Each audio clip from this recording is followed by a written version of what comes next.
لبيك يا حسين لبيك يا حسين. أعوذ بالله من الشيطان الرجيم. بسم الله الرحمن الرحيم. الحمد لله رب العالمين. الصلاة والسلام والتحية والإكرام على الرسول الأنام خاتم النبيين رحمة للعالمين وعلى آله الطيبين الطاهرين الذين أذهب الله عنهم الرجس وطهرهم تطهيرا. اللهم صل على محمد وآل محمد. ولعنة الدائمة الباقية على أعدائهم ومنكر فضائلهم وغاصب حقوقهم أجمعين من يوم عداوتهم إلى قيام يوم الدين. أما بعد عباد الله، أوصيكم ونفسي بتقوى الله، فإن التقوى خير الزاد وبها المعاد، وتنفع يوم لا ينفع فيه مال ولا بنون إلا من أتى الله بقلب سليم. وصلى الله على محمد وعلى آله الطيبين الطاهرين. أما بعد، فقد قال الله الحكيم في محكم كتابه الكريم حيث قال: بسم الله الرحمن الرحيم. ولا تحسبن الذين قتلوا في سبيل الله أمواتا بل أحياء عند ربهم يرزقون. صلوات على محمد وآل محمد. اللهم صل على محمد وآل محمد وعجل فرجهم. আমার প্রিয় দর্শক ও শ্রোতাবৃন্দ, আসসালামু আলাইকুম ওয়া রাহমাতুল্লাহি ওয়া বারাকাতুহু। আজ 12ই মুহররম, কারবালার শহীদদের তিজা বা সিয়মের দিন।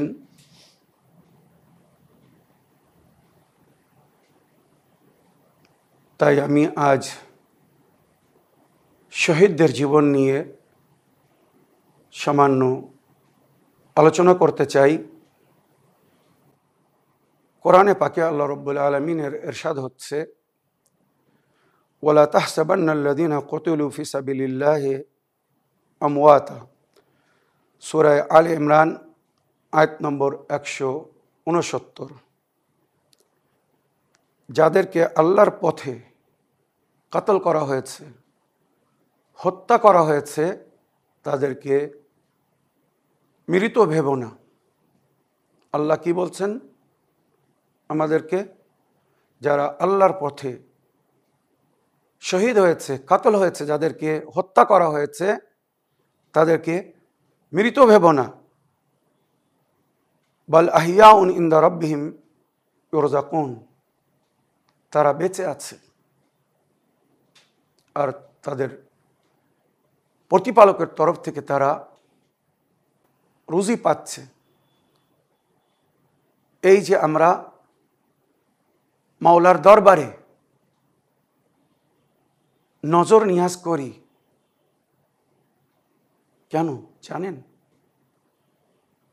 যদি ওনারা মৃত হতেন, মুর্দা হতেন, বা আমরা যদি ওনাদেরকে মৃত্যু বা মুর্দা ভাবতাম, কখনো ওনাদের দরবারে আমরা নজর নিয়াজ করতাম না।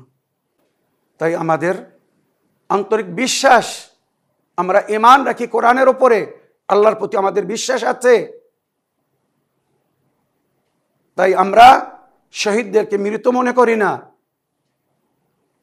জীবিত মনে করি। তাই আমরা তাদের দরবারে নজরনিয়াজ করি, নজরনিয়াজ পেশ করি স্পিরিচুয়াল পাওয়ারের মাধ্যমে বা স্পিরিচুয়াল একটি রুহানি রূপে ওনারা সেটাকে গ্রহণ করেন। কোরআন বলছে তাদের জীবন বোঝার শক্তি তোমাদের নেই। তো যারা নজর নিয়াজ করাকে বিদাত বলে আর শহীদদেরকে মৃত মনে করে, আমার মনে হয় তারা কোরআন জানে না। যদি তারা আল্লাহকে সত্যবাদী মানত, কোরআনকে নিজের হেদায়েতের কিতাব মানত, কখনো যাদের সম্পর্কে আল্লাহ বলছে তারা বেঁচে আছে তাদেরকে মুর্দা বলতো না। আজ যখন আমরা ইমাম নবীদের কবরের উপরে জিয়ারত পড়ি, যাদের মধ্যে মারফত নেই, কোরআন পড়েও যারা অন্ধ হয়ে আছে, তারা বলে বিদাত করছো। নবীর রওজায় গিয়ে জিয়ারত করলে বলে নবী মারা গেছে। আবার কিন্তু তারা নামাজে, আজানে, একামতে সাক্ষী দিচ্ছে, আশহাদু আন্না মুহাম্মদ রাসূলুল্লাহ, আমি সাক্ষী দিচ্ছি মুহাম্মদ আল্লাহর রসুল আছেন, ছিলেন না। যদি তারা ছিলেন বলতো তার মানে নবী মারা গেছেন। যারা আরবি জানে তাদের কাছে জিজ্ঞাসা করুন আশহাদু আন্না মুহাম্মদ রাসূলুল্লাহর মানে কি? আমি সাক্ষী দিচ্ছি নবী আছেন, উনি আল্লাহর রসুল আছেন, ছিলেন না। ইমাম নবীরা, আল্লাহর ওলিরা আমাদের মতো সাধারণ মানুষের মতো মরে মাটির সঙ্গে মিশে যায় না। মজলিসে এতটা সময় হয় না বা নেই যে আমি ইমাম নবীদের ওই সমস্ত ঘটনা আপনাদেরকে শোনাবো যে সমস্ত ঘটনা প্রমাণ করছে বা প্রমাণ করে ওনারা বেঁচে আছেন। বিভিন্ন স্থানে যখন ওনাদেরকে অন্তর থেকে স্মরণ করা হয়, পীড়িত ব্যক্তিরা, মজলুমরা যখন ওনাদের দরবারে ফরিয়াদ করেন, ইস্তেগাসা করেন, তো ওনারা সেখানে চলে যান, চলে আসেন, সাহায্য করেন। এমন ঘটনা ইতিহাসে অনেক লেখা আছে। আমাদের দেশের একটি ছোট ঘটনা আমি বলি। সর্বপ্রথম ভারতের মুক্তির যে লড়াই শুরু হয়েছিল আমার গ্রাম থেকে, যারা বাংলার ইতিহাস জানে, নবম শ্রেণীর বইয়ের মধ্যেও লেখা আছে, নারিকেল বেড়িয়ার বাঁশের কেল্লা, যেখান থেকে ইংরেজদের বিরুদ্ধে, তাদের জুলম অত্যাচারের বিরুদ্ধে, তাদের শাসনের বিরুদ্ধে সর্বপ্রথম সংগ্রাম তৈরি করা হয়েছিল, বিপ্লবের জন্যে উঠেছিল মীর নিসার আলী, যাকে শহীদ তিতুমীরের নামে আপনারা সবাই জানেন। আমার গ্রামে যান, নারিকেল বেড়িয়ায় যান, যেখানে বাঁশের কেল্লা ছিল, আজ সেখানে কারবালা তৈরি করা আছে। পুরো 24 পরগনার শিয়ারা ওখানে মহরমের 10 তারিখে এসে একত্রিত হয়ে জুলুস নিয়ে এসে আজাদারি করে।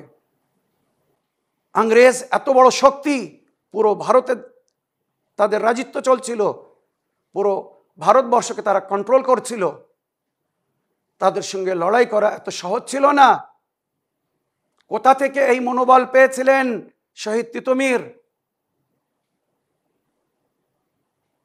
মহাত্মা গান্ধী, যিনি এই ভারতকে স্বাধীন করেছিলেন, যখন ওনাকে জিজ্ঞাসা করা হয়েছিল আপনি এই মনোবল কোথা থেকে পেয়েছেন যে এত বড় শক্তির বিরুদ্ধে, ইংরেজদের বিরুদ্ধে পদক্ষেপ নিয়ে উঠে দাঁড়িয়ে আপনি জয়লাভ করবেন, আপনি একদিন ভারতকে স্বাধীন করতে সক্ষম হবেন? ওনার বাক্য, যেটা ওনার জীবনীতে লেখা হয়েছে বিভিন্ন ভাষায়, আরবি ভাষায় ওনার যে জীবনী লেখা হয়েছে, সমস্ত আরব দেশে এমবেসিতে ওই বই রাখা আছে। উনি বলেছিলেন, তাআল্লামতু মিনাল হুসাইন কাইফা আকুনু মাজলুমান ওয়া আনতাসির ফাআনতাসির। আমি হযরত ইমামে হোসেনের কাছ থেকে শিখেছি কিভাবে মজলুম হয়ে জালিমকে দমন করা যায়। আলাল হিন্দ আন তাক্তাদি বিনাহজাতুল হুসাইন। উনি আফ্রিকা থেকে ভারতে এসে সর্বপ্রথম যে স্লোগান দিয়েছিলেন আপনদের মাঝখানে, যে কথাকে হয়তো সমস্ত ভারতবাসীদেরকে শোনানো হয়নি, বলা হয়নি, কিন্তু উনি প্রথম বক্তব্যে এই কথা বলেছিলেন, আলাল হিন্দ আন তাক্তাদি বিনাহজাতুল হুসাইন ইযা তুরিদ আন তানতাসির। ভারত যদি জয়লাভ করতে চায়, বিজয় লাভ করতে চায়, দুশ্মনকে, নিজের শত্রুকে পরাজয় করতে চায়, জালিমকে বা জালিমদেরকে যদি দমন করতে চায়, ইমামে হোসেন আলাইহিস সালামের মিশনকে ফলো করতে হবে। ভেবে দেখুন গান্ধীজি কি বলছেন। ভারত পিতা আমাদেরকে যে শিক্ষা দিয়ে গেছেন, উনি আমাদের জন্য আদর্শ বা আইডিয়াল, আর ওনার জন্য আদর্শ ছিলেন ইমামে হোসেন, ইমাম হোসেন আলাইহিস সালামের মিশন। তাই আমরা ওনার শ্রদ্ধা করি, সম্মান করি। ওইরূপ ভারতবর্ষের আরো মহান অনেক ব্যক্তিরা ইমামে হোসেন আলাইহিস সালামের সম্পর্কে বিভিন্ন কথা বলেছেন। আমাদের বাংলার রত্ন যাকে বলা হয়, রবীন্দ্রনাথ, ওনার মন্তব্য ছিল ইমামে হোসেন আলাইহিস সালামের সম্পর্কে, যুদ্ধে বিজয় লাভ করার জন্যে, যুদ্ধে বিজয় লাভ করার জন্যে বা উদ্দেশ্যে সফলতা অর্জন করার জন্যে সব সময় তলোয়ারের প্রয়োজন হয় না। অনেক সময় কুরবানি দিয়ে, রক্ত দিয়ে, জুলুম সয়েও বিজয় লাভ করা যায়, যেটা ইমামে হোসেন আলাইহিস সালাম করে দেখিয়ে গিয়েছেন। উনি হয়তো সাধারণ রূপে হত্যা হয়ে গেছেন, ওনাকে কাতল করা হয়েছে, উনি শহীদ হয়ে গেছেন, কিন্তু ওনার মিশন, ওনার মাকসাদ, ওনার হাদাফ, ওনার টার্গেট, যে উদ্দেশ্যে উনি গিয়েছিলেন এজিদের বিরুদ্ধে, তাতে উনি সফলতা অর্জন করেছিলেন। এইভাবে ভারতের বিভিন্ন ব্যক্তিরা বা বিশ্বের, দুনিয়ার বিভিন্ন জ্ঞানী গুণী শিক্ষিত ব্যক্তিরা ইমামে হোসেন আলাইহিস সালামকে শ্রদ্ধাঞ্জলি দিয়েছেন এবং ওনার মিশনকে সম্মান জানিয়েছেন। তাই মীর নেসার আলীকে ইমামে হোসেন আলাইহিস সালাম নাকি বলেছিলেন, শহীদ তিতুমীরকে, আমি যেভাবে বলছি এইভাবে যদি পদক্ষেপ নাও তো মনে রেখো জালিমরা তোমাকে মারতে পারবে না। আর তাই হয়েছিল। শহীদ তিতুমীর ওনাকে হয়তো বলা হয়, কিন্তু এটা সবাই জানে জালিমরা ওনার উপরে গুলি চালিয়েছিল, মারতে পারেনি। উনি নাকি তাদের নজর থেকে অদৃশ্য হয়ে গিয়েছিলেন। তাই কোথাও ওনার কবর পাবেন না। ওনার নামের স্তম্ভ করা আছে, যেখানে আজ কারবালা, নারিকেলবেড়িয়ার কারবালা, ওখানে শহীদ তিতুমীরের নামে একটি বিশেষ জায়গা আছে, যেখান থেকে উনি অদৃশ্য হয়ে গিয়েছিলেন, গায়েব হয়ে গিয়েছিলেন। ভ্যাটিকান সিটি, খ্রিস্টানদের পবিত্র সিটি, ওখানকার যে ফাদার ছিল 7 বছর আগে সতর্ক করেছিল খ্রিস্টানদেরকে, খবরদার আলে রসুলের বিরুদ্ধে যেন তোমরা লড়ো না, যেও না। মোবাহেলার ময়দানে আমাদের পূর্বপুরুষরা নবীর আহলে বায়াতের বিরুদ্ধে গিয়ে লজ্জিত হয়েছিল, পরাজয় হয়েছিল, জিজিয়া দিয়ে নিজেদেরকে বাঁচিয়ে নিয়েছিল। সুতরাং সেই রসুল ও আলে রসুলের পরিবার, তাদের বংশধারীদের বিরুদ্ধে যেও না, উঠো না, তোমরা কখনো তাদের বিরুদ্ধে জয়লাভ করতে পারবে না, লজ্জিত হতে হবে। আর আলহামদুলিল্লাহ বাস্তবে সেটা ঘটেছে, দুনিয়া দেখেছে, দেখছে। এটাই হবে আমাদের সত্য ও সততার পরিচয়। আজ প্রতি বছর আমাদের আজাদারিকে দেখে, আমাদের হোসাইনি মিশনকে দেখে মানুষ আমাদের দিকে চলে আসছে, সঙ্গী হচ্ছে, সাথী হচ্ছে, সাথ দিচ্ছে, নিজের ভুল সংশোধন করে জানাবে হুরের মতো হুসাইনের পথের পথিক হচ্ছে। যখন ভালো মুসলমানেরা, ভালো মানুষরা হকিকত, সঠিক জিনিস জানতে পারছে, তারা লজ্জিত হচ্ছে এবং নিজের পূর্বপুরুষদের উপরে লানাত পড়ছে যে তারা কি ভুল কাজ করে গেছে আর কি ভুলের মধ্যে আমাদেরকে ফেলে রেখে গেছে। আল্লাহর অভিশাপ তাদের ওপরে যারা হকিকতকে লোকায় বা লোকানোর চেষ্টা করে। কোরআনের আয়াতে আল্লাহ বলেছেন তাদের উপরে আল্লাহর অভিশাপ হবে যারা হকিকতকে লোকাবে, বাস্তবকে লোকাবে। তো শহীদদেরকে মৃত্যু মনে করবেন না।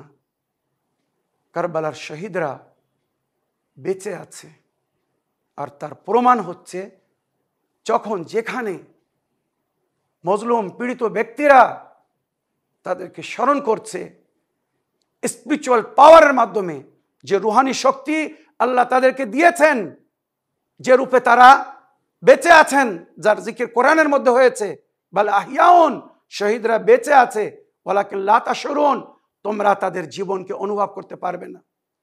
তো যারা শিক্ষিত না, জ্ঞানী না, তারা শহীদদের জীবনকে অনুভব করতে পারবে না। এই সামান্য শহীদদের একটা ঘটনা শোনাই। ইমামে হুসাইন বা ওনার সাথীরা যারা কারবালার ময়দানে শহীদ হয়েছিলেন, তাদের ঘটনা তো অনেক আছে।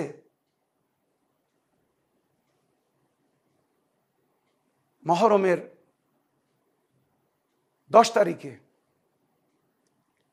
লখনৌতে এক শিয়া আহলে বায়াতের অনুগামী অনুসারী আজাদার ফেরাঙ্গি মানে ইংরেজদের রাজ্যকালে কোনো দোষে তাকে গ্রেফতার করা হয়েছিল। কারাগারে তাকে বন্দী করে দেওয়া হয়েছিল। সে প্রতি বছর মহরমের 10 তারিখে সাবিল লাগিয়ে সুন্দর শরবত বন্টন করত। দুধের শরবত, ড্রাই ফ্রুট মিক্স করে, মানে তার শরবত বিখ্যাত ছিল। যখন তাকে কারাগারে বন্ধ করে দেওয়া হলো, তো তার পরিবার নিরুপায় হয়ে তাদের কাছে যা ছিল ঘরে বাড়িতে সব কিছু বিক্রি করে তার স্ত্রী সংসার চালাচ্ছিল, তার বাচ্চাদেরকে পালন করছিল। 1 বছর পরে আশুরার দিন জিয়ারতে আশুরা পড়ে, তখন তার ছেলেমেয়েরা বা তার বউ বাচ্চারা আল্লাহ দরবারে ফরিয়াদ করে, ইমাম হুসাইন আলাইহিস সালামের কাছে ফরিয়াদ করে, যুগের ইমামের কাছে ইস্তেগাসা করে, মাওলা আমার স্বামীকে ফিরিয়ে দিন, আমার বাড়িতে এত সুন্দরভাবে আজাদারি হতো, তার অভাবে, তার না থাকার কারণে সেইভাবে আমরা আজাদারি করতে পারছি না। তাদের দোয়া আল্লাহ কবুল করলেন, ইমামের মদদ হলো, সে কায়েদ থেকে রেহাই পেল, নিজের বাড়িতে আসছে, এসে দেখছে ঘর খালি। বউ বাচ্চাকে জিজ্ঞেস করছে, তোমরা ফারসে আজা বিছাওনি? মহরম মাস তোমরা আজাদারি করনি? সাবিল লাগাওনি?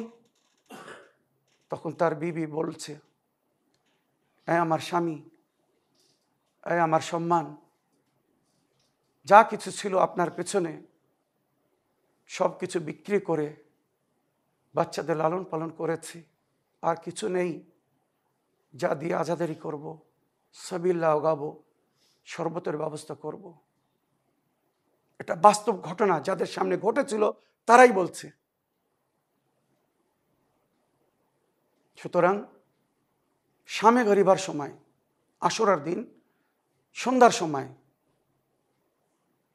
সে একটা কলসিতে পানি নিয়ে নিজের বাড়ির সামনে একটি টেবিল রেখে শুধু খালি পানি, সাদা পানি নিয়ে আর একটা গ্লাস নিয়ে দাঁড়িয়ে আছে।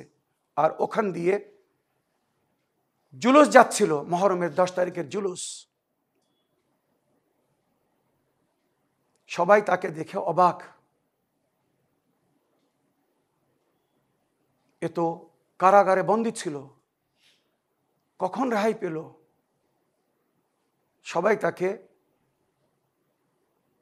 অভিনন্দন জানাচ্ছিল, আলহামদুলিল্লাহ আপনি রেহাই পেয়েছেন। আর সে আজাদারকে ডেকে ডেকে পানি পান করার জন্যে চিল্লিয়ে চিল্লিয়ে আমন্ত্রণ জানাচ্ছিল, কিন্তু সাদা পানি, শুধু পানি ছিল বলে হয়তো অন্যরা অত আগ্রহ নিচ্ছিল না তার সবিলে, বা কেউ তার কলসির ওই পানি পান করছিল না। অনেকক্ষণ ধরে জুলুস চলছিল, রাতের অন্ধকার হয়ে আসলো। সে পানি নিয়ে দাঁড়িয়েছিল, কিন্তু সাদা পানি, শুধু পানি ছিল বলে হয়তো কেউ পান করেনি। সে বড় দুঃখিত ছিল, কিন্তু মুমিন ছিল, নিরাশ হয়নি। যখন জুলুস ওখান থেকে চলে গেল, এমন সময় সে কি দেখছে, কিছু লোক সাদা পোশাকে, সবাই সাদা পোশাকে, তাদের চেহারার উপরে আরবি রুমাল, সামান্য অল্প চেহারা দেখা যাচ্ছে আর বাকি চেহারা ঢাকা আছে, লাইনে তার সাবিলের কাছে আসছে আর এক এক করে তার কাছে পানি চাচ্ছে। সবাই পানি পান করেছে। শেষে একজন বুজুর্গ আসছে, বয়স প্রায় 80-85 বছর। তখন তাকে ওই ব্যক্তি জিজ্ঞাসা করছে, ওই মুমিন জিজ্ঞাসা করছে, আপনারা কোথাকার বাসিন্দা, কোথা থেকে এসেছেন? আপনাদেরকে তো এর আগে কোথাও আমরা দেখিনি, কোথাও আমি দেখিনি। এত সুন্দর পোশাক, আপনাদের শরীর থেকে এত সুন্দর সুগন্ধ আসছে। শহীদরা বেঁচে থাকে, বেঁচে আছে তার প্রমাণ শুনুন, বাস্তব শুনুন। এত সুন্দর রূপ, চেহারা, নুরানি শকল, এত সুন্দর পোশাক, সাদা পোশাক, এত সুগন্ধিত শরীর আমি কখনো দেখিনি। আপনারা কারা? তখন ওই বৃদ্ধ ব্যক্তি বলছেন, আমি হাবিব ইবনে মাজাহির, কারবালার শহীদদের মধ্যে যিনি সবচেয়ে বৃদ্ধ ছিলেন। উনি বলছেন, আমি হাবিব ইবনে মাজাহির। আর এই যারা তোমার সাবিল থেকে পানি পান করেছে, তোমার কলসি থেকে সাদা পানি, পাক পানি, পবিত্র পানি পান করেছে, এরা কারবালার শহীদরা, যাদের কারবালার ময়দানে ক্ষুধায় পিপাসায় কাতর করে শহীদ করা হয়েছিল। এরা তারা। তুমি যখন এই খালি পানি নিয়ে সবাইকে ডাকছিলে পানি পান করার জন্যে, কেউ যখন আসেনি, তখন ইমামে হোসেন আলাইহিস সালাম উনি আলামে আরওয়া থেকে আমাদেরকে ডাক দিলেন আর বললেন, আয় হাবিব ইবনে মাজাহির, তোমার সাথীদেরকে তুমি নিয়ে যাও, আমার চাহনেওয়ালা সাবিল লাগিয়েছে, কিন্তু তার সাবিল থেকে কেউ পানি পান করেনি। যাও, তাকে যেন নিরাশ করো না, সে যেন নিরাশ না হয়, সে যেন দুঃখ না পায়, তাই তোমরা যে পানি পান করো। সুতরাং হাবিব ইবনে মাজাহির নিজের সাথীদেরকে নিয়ে এসেছিলেন আর ওই সাবিল থেকে পবিত্র পানি পান করেছিলেন। অন্তর থেকে কেউ যদি সাবিল লাগায়, অনেক পয়সা খরচ করে বিরিয়ানি তৈরি করে বা ভালো কিছু তৈরি করে সুন্দর শরবত তৈরি করে বিতরণ করার প্রয়োজন নেই। যদি আন্তরিকতার সঙ্গে শুধু কারবালার শহীদদের নামে পানি পান করানো হয়, তো হয়তো মাওলা সেটাই গ্রহণ করে নেবেন, কবুল করে নেবেন। তার প্রমাণ এই ঘটনা। মাওলানা সাদিক হাসান সাহেব, পাকিস্তানের বিখ্যাত মাওলানা, উনি নিজের বাল্যকালের এই ঘটনা উনি নিজেও কয়েকবার শুনিয়েছেন সবাইকে, কেননা ওনার পরিবার লখনৌয়ে বসবাস করতেন, এখন উনি অস্ট্রেলিয়ায় আছেন। তো এই যে ঘটনা আমি আপনাদেরকে শোনালাম, এটা কি প্রমাণ করে? যে শহীদরা বেঁচে আছে। ওয়ালা তাহসাবান্নাল্লাযীনা কুতিলু ফি সাবিলিল্লাহি আমওয়াতান বাল আহইয়াউন ইনদা রাব্বিহিম ইয়ারযুকুন ফারহিনা বিমা আতাহুমুল্লাহু মিন ফাদলিহি। তারা আনন্দিত হয়ে আছে আল্লাহর তরফ থেকে তাদেরকে যা দোয়া হয়েছে। শহীদরা অনেক সম্মানিত স্থান পাবে, তাদের দরজা অনেক বুলন্দ হবে।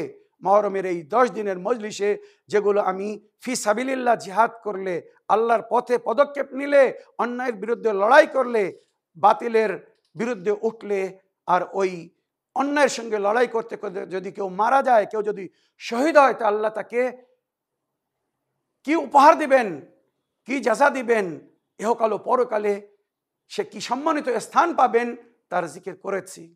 আজ কারবালায় যারা পানি পান করছিল তারা মারা গেছে, মরে গেছে, তাদের নাম নেওয়ার লোক নেই। আর যারা পিপাসায় ছিল, ক্ষুধায় পিপাসায় কাতর হয়ে যারা শহীদ হয়েছিল, আজ গলিতে গলিতে, পাড়ায় পাড়ায়, গ্রামে গ্রামে, শহরে শহরে, নগরে নগরে তাদের জিকির হচ্ছে, তাদের স্মরণ করা হচ্ছে। এই হচ্ছে শহীদদের জীবন। ফারহিনা বিমা আতাহুমুল্লাহু মিন ফাদলিহি, আল্লাহর তরফ থেকে তাদেরকে যা দেওয়া হয়েছে তারা তাতে খুব খুশি। ওয়া ইস্তাবশিরুনা বিল্লাযিনা লাম ইয়ালুকু বিহিম মিন খালফিহিম, যারা এখনো তাদের সঙ্গে মোলাকাত হয়নি, সাক্ষাৎ করেনি, মানে যারা এখনো শহীদ হয়নি, ওই শহীদরা তাদের জন্য বলছেন, শুভ সংবাদ দিচ্ছেন, তোমরাও দুনিয়া থেকে শহীদ হয়ে এসো, সাধারণ মৃত্যুবরণ করে এসো না, শহীদ হও। যদি শহীদ হয়ে আসো তো আমাদের মতো সম্মানিত স্থান পাবে, আর এখানে আল্লাহ সেই সব কিছু দেবে বা দেবেন যা পেলে তোমরা খুশি হবে। কোরআনের আয়াত পড়ছি, কিন্তু হাদিস না, কোনো রওয়ায়াত না। তুলে দেখুন কোরআন, সূরা আলে ইমরান আয়াত নম্বর 170-এ শহীদরা বলছে, যেটা আল্লাহ বলেছেন যে এরা তাদেরকে শুভ সংবাদ দিচ্ছে যারা এখনো শাহাদাত বরণ করেনি, তোমরাও আমাদের মতো শহীদ হয়ে এসো, তোমরা আল্লাহর কাছে ওই সব কিছু পাবে যার তোমরা আশা করো। লা খাউফুন আলাইহিম ওয়ালা হুম ইয়াহজানুন, আলা খাউফুন আলাইহিম ওয়ালা হুম ইয়াহজানুন, না তারা কোনো ভয়ভীত হবে কোনো প্রকারের, না তারা দুঃখিত হবে, যেখানে মরার পরে সবাই ভয়ভীত হবে, আমাল নিয়ে দুঃখিত হবে, চিন্তিত হবে যে জানি না আমার বিষয় কি বিচার হবে, আমি জান্নাতে যাব না জাহান্নামে। কিন্তু যারা শহীদ হয়ে যাবে বিনা হিসাব তারা জান্নাতে যাবে, তাদের ভয়ের কোনো প্রয়োজন হবে না, না তারা ভয়ভীত হবে, না দুঃখিত হবে। ইয়াস্তাবশিরুনা বিনিআমাতিন মিনাল্লাহি ওয়া ফাদলিন, তারা শুভ সংবাদ দিচ্ছে বা শুভ সংবাদ দেয় আল্লাহর নেয়ামতের বা আল্লাহর ফজল ও করম যা তাদের সঙ্গে হয়েছে। ওয়া আন্নাল্লাহা লা ইউযিউ আজরাল মুমিনিন, মনে রাখবেন যারা আল্লাহর প্রতি বিশ্বাস রাখে, নেকি করে, আল্লাহর পথে চলে, অন্যায়ের বিরুদ্ধে লড়াই করে, শাহাদাত বরণ করে, আল্লাহ এই মুমিনদের আজরকে বিফল যেতে দেবেন না। আল্লাযীনা ইস্তাজাবু লিল্লাহি ওয়ার রাসূল, যারা আল্লাহ ডাকে, রসুলের ডাকে সাড়া দিয়েছেন আর অন্যায়ের বিরুদ্ধে পদক্ষেপ নিয়েছেন, জিহাদ করেছেন, লড়াই করেছেন, মিন বাদি মা আসাবাহুমুল করহ, জখমি হওয়ার পরে, আহত হওয়ার পরে, আঘাত খাওয়ার পরেও কিন্তু তারা ময়দান ছেড়ে পালায়নি, জীবনের শেষ নিঃশ্বাস পর্যন্ত তারা অন্যায়ের বিরুদ্ধে পদক্ষেপ নিয়েছিল, লড়াই করেছিল। লিল্লাযিনা আহসানু মিনহুম, তারা যে নেকি করেছে, ওয়াত্তাকাও, আর আল্লাহর ভয় করে চলেছিল, আজরুন আযীম, এর জন্য তারা অনেক আজর পেয়েছে। আজরে আযীম যাকে বলা হয়েছে, আল্লাযীনা কালা লাহুমুন নাসু ইন্নান নাসা কাদ জামাউ লাকুম, কারবালার শহীদদের সম্পর্কে কি বলা হচ্ছে কোরআনের আয়াত পড়ুন, বুঝুন। আল্লাযিনা ক্বালা লাহুমুন নাস, তাদেরকে লোকেরা বলছিল, মানে এজিদি পক্ষের লোকেরা ইমামে হোসেনের পক্ষের লোকদেরকে বলছিল, কাদ জামাউ লাকুম ফাখশাহুম, দেখছো তোমাদের বিরুদ্ধে কত লোক জমা হয়েছে, কত এজিদিরা এসেছে, ভয় করো, ময়দান ছেড়ে পালিয়ে যাও, লড়াই করো না, রক্ষা পাবে না। কেউ কিন্তু ভয় করেনি, কেউ কিন্তু ময়দান ছেড়ে পালায়নি। এমনকি শবে আশুরার রাত্রে ইমামে হোসেন চিরাগ বুঝিয়ে দিয়েছিলেন, বাতি নিভিয়ে দিয়েছিলেন, আর বলেছিলেন রাতের অন্ধকারে তোমরা যে এখান থেকে যেতে চাও, যার সেই নিজের মতো রাস্তা দেখে চলে যাও। এজিদের শত্রুতা দুশ্মনী আমার সঙ্গে, আমি যদি বায়াত না করি সে হয়তো আমাকে হত্যা করবে, তোমাদের সঙ্গে তার কোনো শত্রুতা নেই, তোমরা এখান থেকে চলে যাও। ইতিহাস লিখছে একজন ব্যক্তিও নিজের জায়গা থেকে উঠেনি, বরং হাবিব ইবনে মাজাহির উঠে বলল, মাওলা যদি আমরা আজ এখান থেকে চলে যাই, কাল হাসরের ময়দানে আল্লাহর নবী যখন আমাদেরকে জিজ্ঞাসা করবেন, আমার লালকে, আমার সন্তানকে শত্রুদের মাঝখানে ফেলে তোমরা চলে গিয়েছিলে, আমরা কি উত্তর দেব? বলুন। জালেমদের ভয়ে তোমরা পালিয়েছিলে, আমরা কি উত্তর দেব? কারবালার ময়দানে তাদেরকে ভয় দেখানো হচ্ছিল, যার জিকির এই কোরআনের আয়াতের মধ্যে হয়েছে। নবীর যুগেও ওইরূপ বিভিন্ন যুদ্ধে মুশরিকিন, কুফার ও মুশরিকিন বা মুনাফিকিনরা ভয় দেখিয়েছিল। আল্লাযিনা ক্বালা লাহুমুন নাস ইন্নান নাসা কাদ জামাউ লাকুম ফাখশাহুম ফাযাদাহুম ঈমানান, তারা ভয় দেখাচ্ছিল, এদিকে ইমাম হোসেন আলাইহিস সালামের পক্ষে যারা ছিল এদের ঈমান তত বৃদ্ধি হচ্ছিল, ভয়ভীত হয়নি, তারা আরো মজবুত হচ্ছিল। ওয়াকালু হাসবুনাল্লাহু ওয়া নি'মাল ওয়াকিল, আমাদের জন্য আল্লাহই যথেষ্ট, আর আমাদের রক্ষার জন্য, আমাদের পক্ষে থেকে লড়ার জন্য আল্লাহই যথেষ্ট। ওয়াকিল নিজের ক্লায়েন্টের জন্য যে লড়াই করে, কারবালার শহীদদের ওকিল ছিলেন আল্লাহ। সুতরাং হয়তো সাধারণ বাস্তবরূপে তাদের শরীরকে কেটে, মাথা কেটে শরীর থেকে আলাদা করে দিয়েছিল, কিন্তু তাদের উদ্দেশ্য, যে উদ্দেশ্যে যারা যুদ্ধ করেছিল, লড়েছিল, জীবন দান দিয়েছিল, সেই উদ্দেশ্যে তারা সফলতা অর্জন করেছিল। ফানকালাবু বিনি'মাতিম মিনাল্লাহ, আল্লাহর নেয়ামতে তারা পরিপূর্ণ হয়েছে। ওয়া ফাদলিন, আল্লাহর ফজল ও করম তাদের উপরে হয়েছে, শহীদদের উপরে। লাম ইয়ামসাসুম সুউন ওয়াত্তাবাউ রিজওয়ানুল্লাহ, তাদের ক্ষতি হয়নি, বরং তারা আল্লাহর রিজওয়ান, আল্লাহর রাজা পেয়েছে। আল্লাহু যু ফাদলিন আযীম, আল্লাহ বড় ফজল করনে वाला আজিম। ইন্নামা যালিকা শায়তানু ইউখাফফু আউলিয়াহু, শয়তান নিজের বন্ধুদেরকে ভয় দেখায়, কিন্তু যারা আল্লাহর বান্দা, রহমানের বান্দা, লা খাউফুন আলাইহিম ওয়া লাহুম ইয়াহজানুন, না তারা ভয়ভীত হয়, না তারা দুঃখিত হয়। আমার প্রিয় দর্শক ও শ্রোতাবৃন্দ, আমি একটা পায়গাম দিলাম আজ ইমামে হোসেন এবং ওনার সাথীরা যারা কারবালার ময়দানে প্রাণদান দিয়েছিলেন, তাদের শাহাদাত এবং তাদের মিশনকে বোঝার চেষ্টা করুন। কারবালায় যাদেরকে শহীদ করে দেওয়া হয়েছিল, বেগরো কাফন যাদের লাশকে ফেলে চলে গিয়েছিল, আজ 12ই মুহররম সেই শহীদদের জিয়ারতের দিন, যেদিন বানি আসাদ ইমামে জাইনুল আবদিন আলাইহিস সালামের সহযোগিতায় কারবালার শহীদদেরকে, যাদেরকে বেগরো কাফন ফেলে চলে গিয়েছিল, 3 দিন পরে আজ তাদেরকে দাফন করা হয়েছিল। রওয়ায়াত হিসাবে 3 দিন পরে, আবারও কিছু রওয়ায়াত আছে 40 দিন নাকি তাদের লাশ বেগরো কাফন পড়েছিল। এই মুসলমানও, কাল তোমরা হাসরের ময়দানে আল্লাহ রসুলকে কি জবাব দিবে? যেখানে নবীর হাদিস, নবী বলেছেন, নিজের উম্মতকে বলেছিলেন, যদি কোনো ব্যক্তি মারা যায় বা কেউ যদি শহীদ হয়ে যায় তো যত শীঘ্র সম্ভব তাকে দাফন করবে। সেখানে এজিদি মুসলমানেরা নিজেদের অপবিত্র লাশগুলো তুলে নিয়ে গিয়েছিল, তাদেরকে দাফন করেছিল, কিন্তু নবীর কলেজার টুকরাকে বেগরো কাফন তারা ফেলে চলে গিয়েছিল। ইমামে হুসাইন কারবালার মাটিতে এসে সর্বপ্রথম বানি আসাদের কাছ থেকে জমিন ক্রয় করে নিয়েছিলেন, তারপরে জমিন তাদেরকে ফিরিয়ে দিয়েছিলেন, হেবা করে দিয়েছিলেন, আর তাদের কাছ থেকে একটাই দাবি করেছিলেন যে আমাদের শাহাদাতের পরে এসে আমাদেরকে দাফন করে দিও। তাই আজকের দিনে বানি আসাদ এসে ইমামে হুসাইন বা ওনার সঙ্গী সাথীরা যারা কারবালার ময়দানে শহীদ হয়ে গিয়েছিল তাদেরকে দাফন করতে এসেছিল, এসে চিন্তা করছে এর মধ্যে নবীর নওয়াসা, নবীর নাতি কে? কেননা সমস্ত মাথা কেটে নিয়ে গিয়েছিল, শুধু ধড় পড়েছিল, শরীর পড়েছিল। তারা চিন্তায় ছিল আমরা লাশকে কি করে চিনব, বিনা মুখে বিনা মাথায় কাউকে কি করে চিনব, তারা এই চিন্তায় ছিল। এমন সময় কুফার দিক থেকে এক ঘোড় সওয়ার আসলো। ইমামে জাইনুল আবিদিন আলাইহিস সালাম এজাজে ইমামতে, মনে রাখবেন একজন ইমামকে, একজন মাসুমকে এক মাসুমই দাফন করবে, সুতরাং জানাজা এক মাসুমই পড়বে।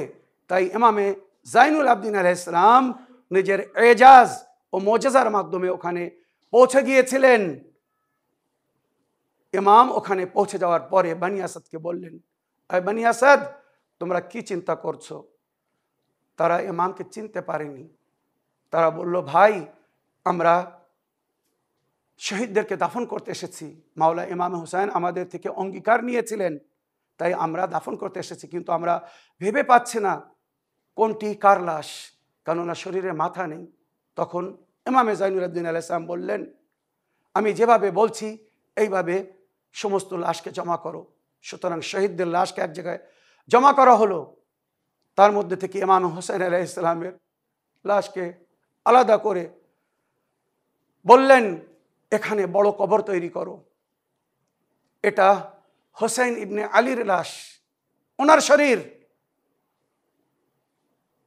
সুতরাং সর্বপ্রথম ইমামে হুসাইন আলাইহিস সালামকে বা ওনার শরীরকে পবিত্র কবর তৈরি করে সেই কবরে রাখা হলো।